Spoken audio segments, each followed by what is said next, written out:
a brief period for some all-round discussion, which we would welcome discussion from the floor as well.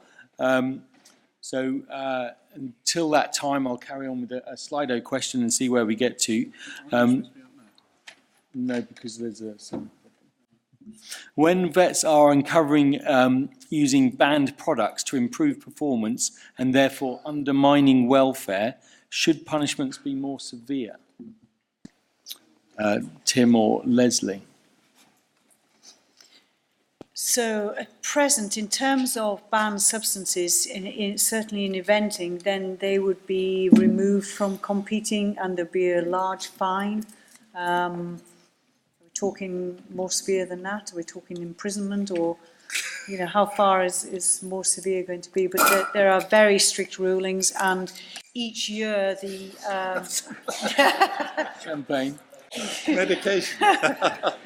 Each, I've just seen the FEI forum results recently, and each year there are more new substances going on to that, so that they're trying to all the time cover every aspect of which substances might be being used for performance enhancement, and they are put on the controlled or banned substance list. I think, but in terms of what bigger. I mean, this is an iterative process. Inevitably, as science progresses, medicines improve, people will continually seek to try and make horses go faster or jump higher. They will look around, and this business is a global one, so there are people all over the planet who are looking for the next wonder substance. So it has to remain an iterative process, and you just have to accept the fact that people will strive to try and improve, in some cases to try and cheat the odds, perhaps try and sail as close to the wind as they can do without actually breaking the law. But I think the other interesting issue here is the person responsible, because all sport recognises that it has to be the jockey that's primarily responsible, because the rider. But then who else should be responsible? And certainly in some disciplines they've looked at trainers, and now they're part of that. And I suppose I thought the question was talking about, should the vet bear some responsibility in positive dope cases where the vet has prescribed that? And I think that's an interesting scenario. Well, I think that's been, the case for that has been established and well established, and the Royal College ultimately can take a view on that, I think. Sorry, I was meaning within the competition, absolutely within the Royal College, yes. Robin, you had a question? Robin was first. Is this working? Yeah, it's not so much a question. I'd like to address one of Adele's concern about the framework for end-of-life decision-making. And I take it from a small animal perspective. I'm not an equine vet, but like Ben, I consider myself, with no irony, a euthanasia specialist. You have to be in general practice. I would like to reassure anybody in the room who isn't a veterinary surgeon that young vets have a very good grasp of that framework. I have no qualms about that. They need a lot of support in having the assertiveness and the confidence to persuade owners, but they have no shortage of skills in assessing quality of life. And I mean, a loose framework can be useful, but it is not something that will be a big surprise to them. But I think one major point I'd like to make, I think this goes right across end-of-life decision-making in small animals and in equines. There are a whole bunch of animal-focused questions around end-of-life, and there are a whole bunch of questions around the feelings of the owner and the concerns of the owner, but they're entirely different. And an owner's concerns may bring euthanasia forward, but it must never ever put it back. Yeah, that's a critical point I think we should make. There's another question from the lady just in front. Sorry. Yeah, it was just going back to the uses of horses. Obviously, it's not a case of no use or just extreme use. There's sort of degrees and kinds. And do you not feel that we've perhaps normalised some of these more extreme practices in the same way we were talking this morning, the brachycephalic cats or the problems in the dogs? It becomes the normal. And given that we're the sort of highly qualified professionals, and obviously the equine vets know a lot more, we understand needs of animals, we can understand the industry, we can understand all the different stakeholders, not leave it to the welfare organisations. Is there not a role really for us, vets advocating more and, like Rolio was saying, actually challenging the status quo on these practices? I know it's hard for individual practices without losing clients, but to go, and actually more challenge, a unified front to challenge. I mean, can you give me a for instance? I mean, that we should stand up and say there should be no more racing because it's cruel? No, no use of horses, but some of the sort of extreme, like the higher jumps, the multiple fractures. Welfare's the quality of life and linked to the pain and suffering of the animal, not the quantity. So, if you're getting catastrophic injuries, that's a welfare issue. If you're humanely euthanized, you've ended that life, we may be able to treat that better, but the animal has still gone through that. And also, it's one thing we haven't discussed is a lot of the way how we keep and manage horses, which is kind of contrary to their needs as well, what are sort of normalised practices with that. So I know it's very difficult for individual vet practices when something is so trenched, but surely we have a responsibility. We're the best people as trained professionals, and to be able to understand the needs of the animals and the needs of the different stakeholders and find a way to challenge the status quo. Jumping these higher fences, being pushed to your limits, surgeries so that you can go faster and further. If you think mental and physical health of the animal and how we would go about that. I'm not sure about challenging the whole concept of it, but certainly there is an irony in what you said, in that, in fact, quite a lot of serious orthopedic injury, fractures, for example, often happen when horses canter up a field or up the heath, without being under the pressure of racing. Far more injuries occur in a lower level of performance. So you can't necessarily equate directly the degree of injury with the level of performance. So that's one thing. So if you restricted everything to being a bit slower, you wouldn't necessarily obviate quite catastrophic injuries, just like humans can sustain them doing. But the injury is just one part of the whole picture. You're also talking about the way that they're trained and kept for sport in particular? Yes, those sort of issues, and also just the extremes to which you push them. They do get pushed. I mean, I think you're right. I think extremes. We need to understand and acknowledge and not get too sucked into more and more and more to increase performance all the time.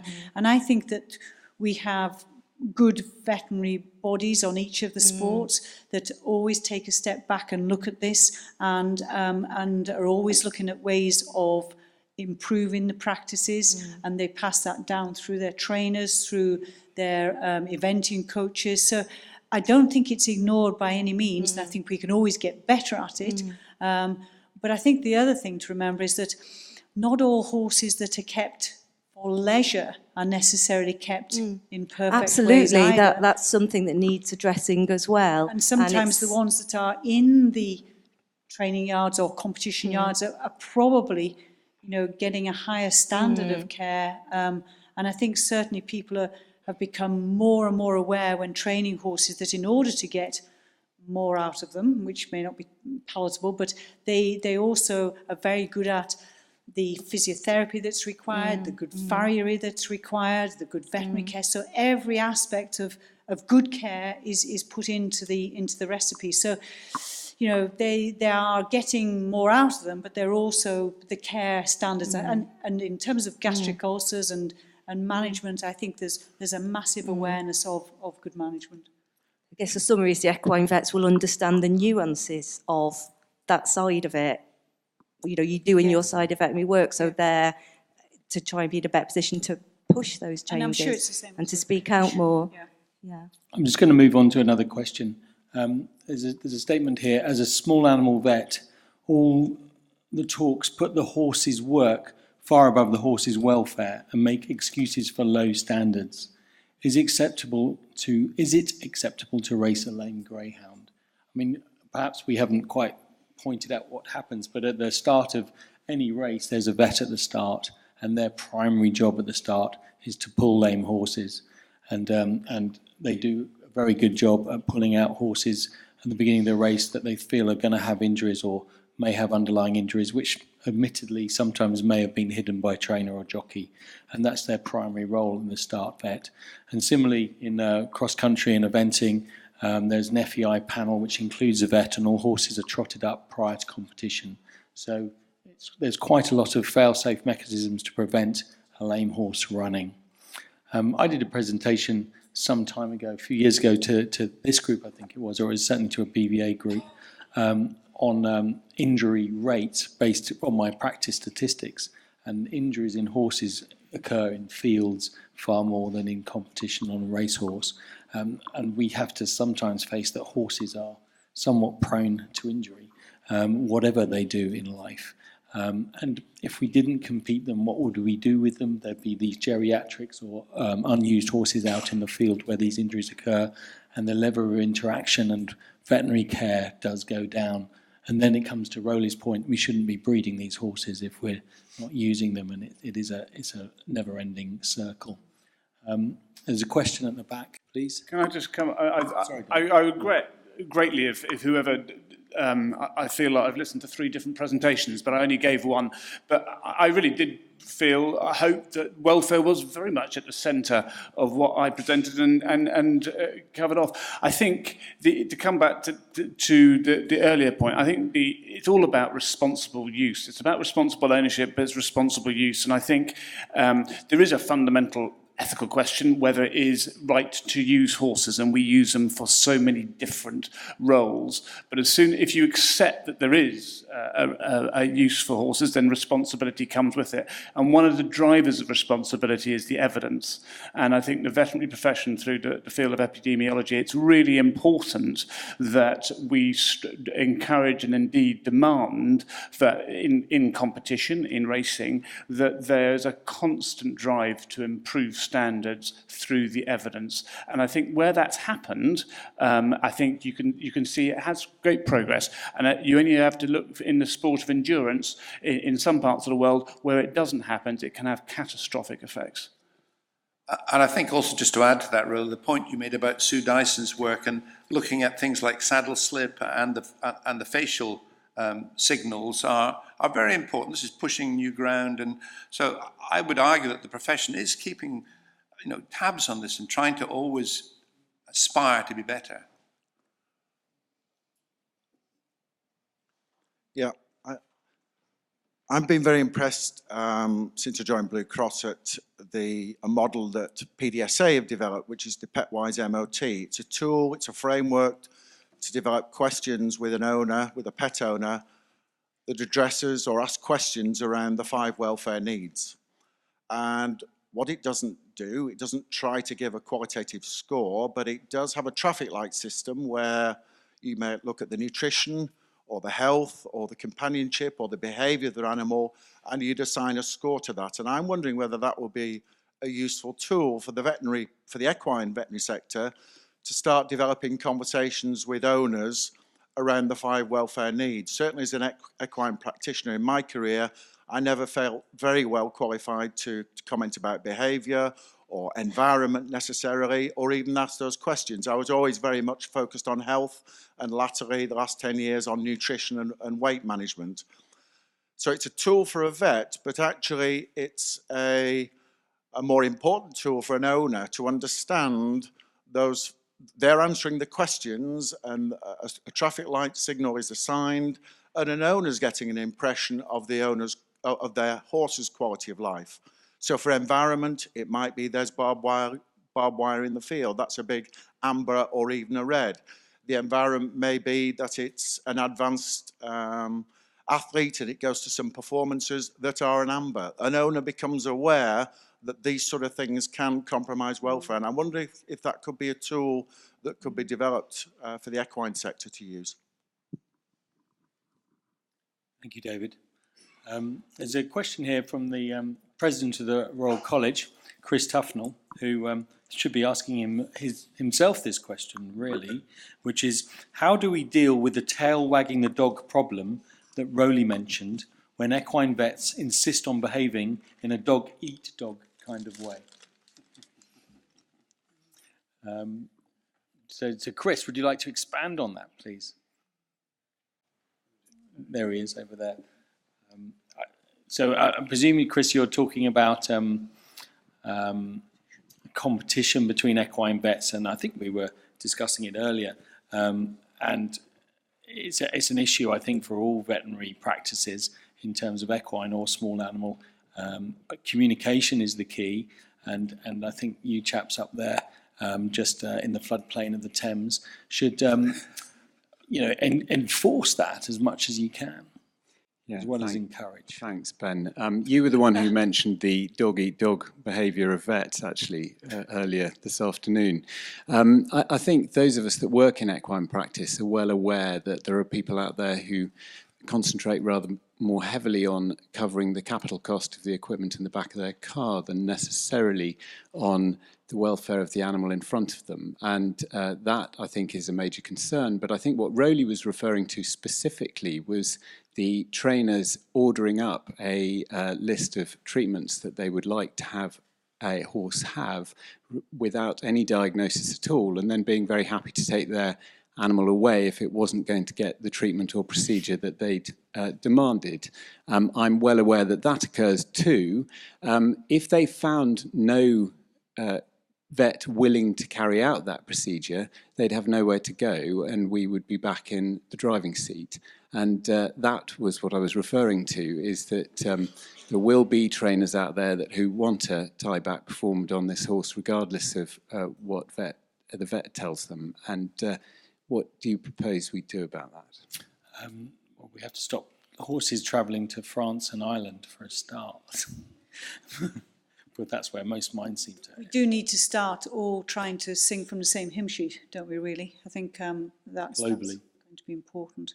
And I think, we need to stick to our own, standards. And I think, the Royal College needs to encourage that. I think that in terms of the dog-eat-dog, I think the whole loyalty, and it's maybe worse in an equine than small animal and farm, but the loyalty of owners, when I first started in practice, owners never moved practices. They used, one practice for life, really, and if they dared to use another practice, well, you didn't service them anymore because there was a conflict of interest in terms of care of the animal. And now that just seems to have gone by the by, really.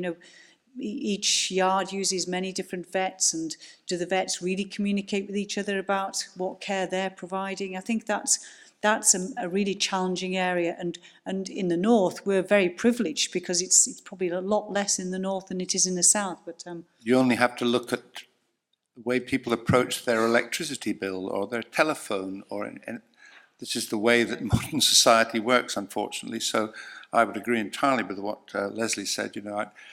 When I entered practice, there was a thing called loyalty, and now it is skin deep, if that deep, I'm afraid, and one has to be aware that that goes on.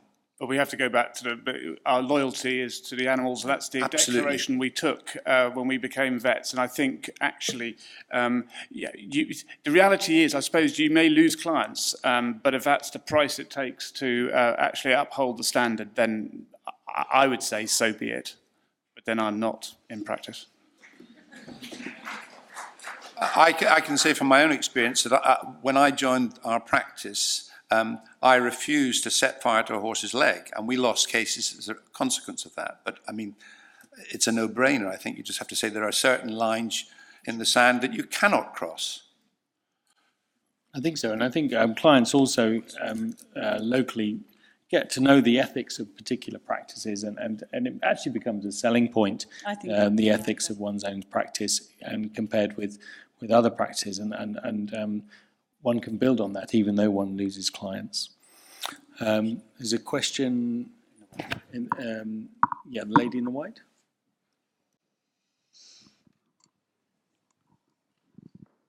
Hi, I'm Sophie Ignalski from Boehringer, but I'm speaking without my Boehringer hat on for a moment, if that's permitted. Just going back to the quality of life topic that's been mentioned a few times, one of the things that's been mentioned consistently is that we don't have very quantifiable ways of measuring quality of life in horses. Rowley, you mentioned Sue Dyson's work, and I have to say I felt quite disappointed hearing your account of the reception that work got, because I think what she's done is really novel and really exciting, and I think this is the kind of thing we ought to be really jumping on here rather than dismissing, which is from the sounds of what you said is what happened. I'd just be interested to hear your thoughts on that in terms of the future of that work and perhaps how we might utilise it a bit better and be a bit less sort of tunnel visioned about it. Well, with regards, thank you for the question. In regards to that particular research, hasn't quite finished yet. And once the third paper is written, and in fact, we've got a meeting with Sue next month to actually say so what and how we can help implement that. And I think it's not an end in itself, but I think it's a hugely helpful. And actually, it comes back to David's point about the traffic light system. I think the way we educate owners is, and this is not belittling them at all, because I think as a vets we need it too. You need those simple messages that are easy to understand. And I think that the facial ethogram work has got a huge potential to do that. I guess I wouldn't. It's a case study of one, so I wouldn't want to draw too much into the reaction that she's had. But I do think it's a warning bell to the profession that we have to be open-minded. That there are different ways of doing things, and if that means to change the way we do things every day, then that's what we need to do. And I think possibly as a profession, or some parts of it, we're not always that open-minded. Does that answer your question? It does. I think, you know, I'm aware of other work that's been done in other species where similar pain scales have been applied very successfully and with really useful, clinically applicable results. And I feel perhaps we might be missing a trick to just say, you know, we're not interested at this point, but hopefully not from the sounds of it. Thank you. I'll just come back to the quality of life question earlier, because I think whilst there aren't those parameters strictly defined in terms of how we assess quality of life, as Leslie mentioned, in terms of what we advise people, the most important thing to do is write things down, because it's so easy for owners, and I'm sure we've all got experience ourselves, to convince yourself that actually he or she is just as good as she was last week, last month. If you write it down, those words can't lie, and it's looking at all of those interactions, many of which Leslie talks about, and that's the just-in-case work that World Horse Welfare has done. But I think also, just to do a plug, that as well as for vets in practice, there's quite a lot of support out there through the various NGOs. The British Horse Society have excellent friends at the End Scheme. The Blue Cross do some really good work around counselling of horse owners and animal owners, in addition to World Horse Welfare. So I would just say around that, there is quite a lot of support out there, and I think the charities can support the veterinary profession in a really effective way. Thank you, Rolly. Just a couple of comments quickly from Slido. The first one, no one's mentioned solitary confinement, and I wonder if we often dole out box rest and so on, but that can obviously have quite significant welfare implications. Any thoughts on that panel? Yeah, I certainly had some thoughts about it. I think the key thing is that we need to make sure that the condition that we're going to suggest box rest for, that we have an accurate diagnosis. I think that's vital, that we make sure that the reason we're going to advocate box rest is genuine and is properly diagnosed. And I think that we need to ask ourselves how lame, or generally the conditions are soft tissue injuries or fractures. And so how lame is the horse without the box rest? Can it possibly be managed in any other way? What type of job is it going to come back to do? What is going to give it the best outcome? And I think that often there is little option than to have some confined period, but I think we can manage those confined periods better than we used to be able to. And so first question is, do they definitely need it? And if they definitely need it, how long do they actually need?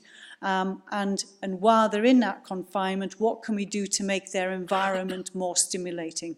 And certainly, you know, when we're talking to our clients, we talk about several nets being placed in the stable so they can move around, that they have company beside them, they're not left on their own. So if one horse next to them has to get turned out, another one gets brought in, so they always have a companion beside them, that they have these treat balls which they can roll around and play with in the stable, and the earliest possible opportunity that they are starting to get some controlled walking out. Controlled walking out always has to be if it's safe for the horse and safe for the owner, because often that can be a debatable point.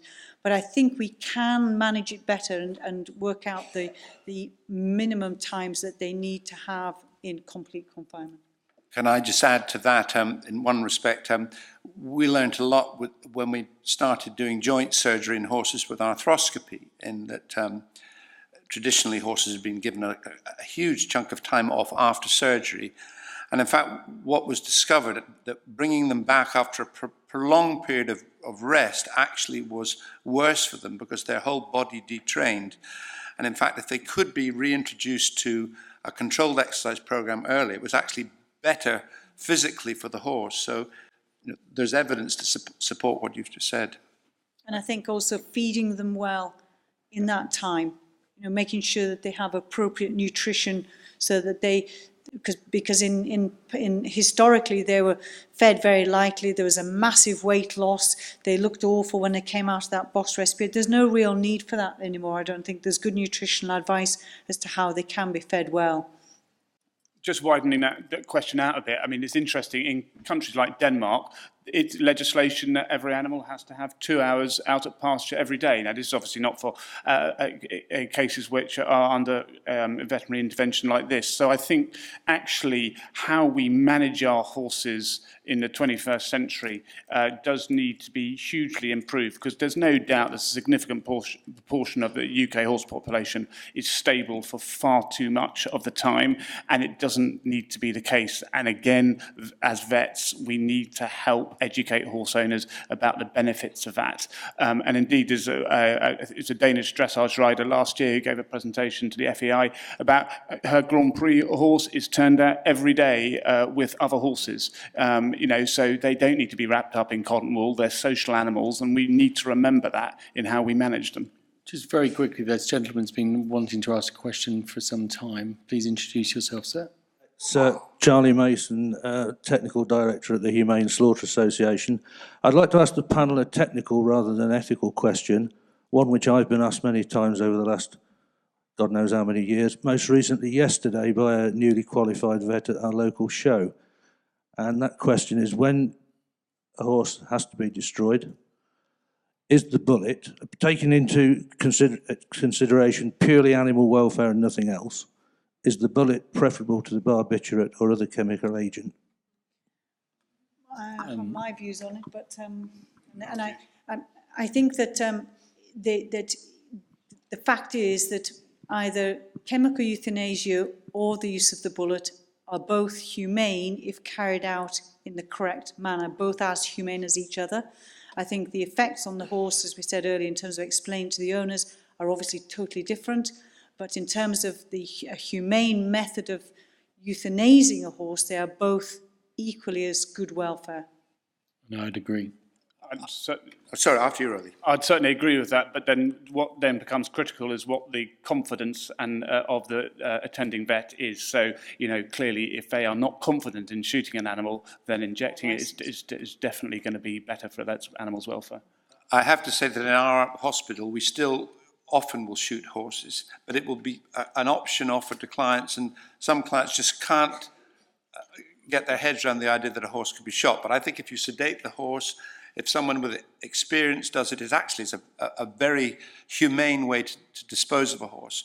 We always, and I'm in the days when I used to do small animals, euthanasia is such an important treatment, and we impress this upon our young vets. It's a critical point in the relationship between a client and a veterinary surgeon, and it is absolutely essential that whatever method of euthanasia is used, it's done in a sensitive way, and as having the client understanding it as well as possible. In nearly 40 years in practice, I had one major complaint once, and that was about a horse I shot. And the complaint was that the lady could hear the sound of the shot. And it clearly was, and I discussed whether we would shoot the horse or euthanize it by injection, but I clearly hadn't conveyed the sense that there would be a noise. And she wrote me a letter saying that she was very disappointed that her horse had to go through the sound of this bullet, which you could argue was probably not very sensible, but it just rammed home to me how important communication is. Just, okay, ladies and gentlemen, we're coming to the end of this session, so I'd like to thank you all for participating. Are vets failing our horses? We certainly need to accept as vets that horses are used in sport, and that's where the jobbing equine practitioner is coming from, but we should be questioning the methods and the implementation of that sport all the time. Veterinary care must have welfare as a priority, and there's always room for improvements, and the way we assess and monitor welfare in particular requires attention. We've been talking about physical injury quite a lot, and we need to consider the behavioural freedoms, psychological health, and the mental aspects of equine welfare as much as the physical. So with those thoughts, time for tea.